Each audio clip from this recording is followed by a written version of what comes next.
සර්පත් කාලෑ බලමු පොලිසිය මහත්තුරු ටිකක් ඉන්නවා.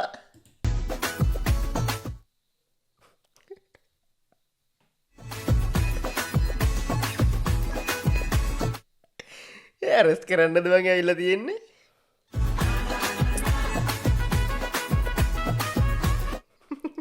අරුන්ට කනවා ටක්කඩ බෙදාගෙන කනවා.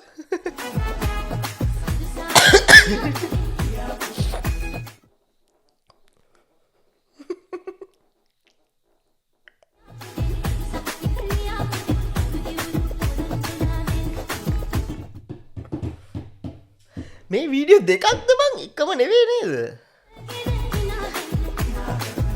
දාන දෙන එකකුත් එක්ක මේ කලවම් කරලාද මන් දන්නේ කොහොම හරි. ඇත්තනේ ඉතින් බඩගින්නේ පොලිසියට ගිහිල්ලා පොලිසියෙන් තව අය කන්නේ කොයි වෙලාව කන්නද? උට ඉතින් උට පුළුවන් වෙලාව කාලා යනවා. ඉතින් හරි සාධාරණයි. එන්ට කියලා තියෙනනේ බුදුහාමුදුරුවෝ කියලා තියෙනවනේ වත් කන වෙලාවට හාමුදුරුවෝ කෙඩියක් නැගිටින්න එපා කියලා තියෙනවා. පොලිසිය ගාව ගේ පාඩුවේ කනවා රෙස්පෙක්ට්